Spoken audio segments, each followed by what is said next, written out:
नमस्ते। राष्ट्रभाषा अंधेर नगरी प्रश्नों के उत्तर एक या दो वाक्यों में दीजिए। Question answer. महंत के कितने शिष्य थे? वे कौन कौन थे? महंत के दो शिष्य थे, वे गोवर्धन दास और नारायण दास थे। மகந்துக்கு எத்தனை சிஷ்யர்கள் இருந்தார்கள்? அவர்கள் யார் யார்? மகந்திற்கு 2 சிஷ்யர்கள் இருந்தார்கள். அவர்கள் கோவர்தன் தாஸ் மற்றும் नारायण दास। अंधेर नगरी में सभी चीज़ें किस भाव में बिकती थी? अंधेर नगरी में सभी चीज़ें टके शेर बिकती थी।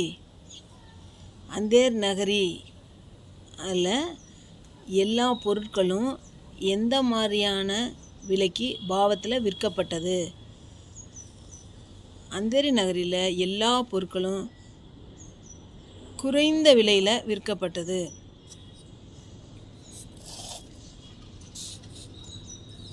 कोतवाल क्यों छोड़ा गया?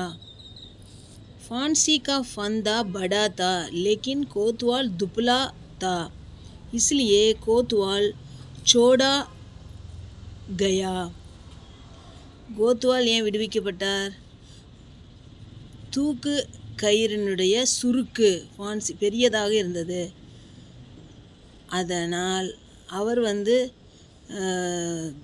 கோத்வால் ஒல்லியாக இருந்தார், லேசாக மெலிசாக இருந்தார். ஆகையினால் கோத்வால் விடுவிக்கப்பட்டார். ஒல்லியாக இருந்தார், நாட்டு பெருசாக இருந்தனால அவர் தூக்கு போட முடியாதுன்னு சொல்லி அவர் விட்டுட்டாங்க. अंत में राजा फांसी पर क्यों चढ़ा?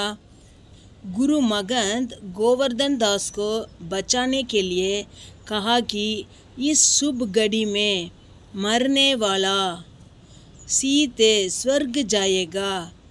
सीधे स्वर्ग जाने के लालच में राजा फांसी पर चढ़ा. முடிவில் ராஜா ஏன் தூக்கில் ஏறிட்டார்?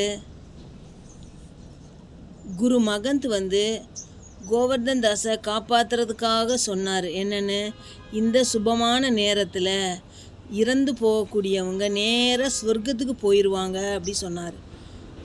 சீதே சொர்க்கு ஜானேக்கே லாலச்மே, நேராக சொர்க்கத்துக்கு போகணும் அப்படின்ற பேராசைனால் ராஜா ஃபான்சி பர் சடா, அவரே தூக்கில் ஏறிட்டார், தூக்கில் தொங்கிட்டார்.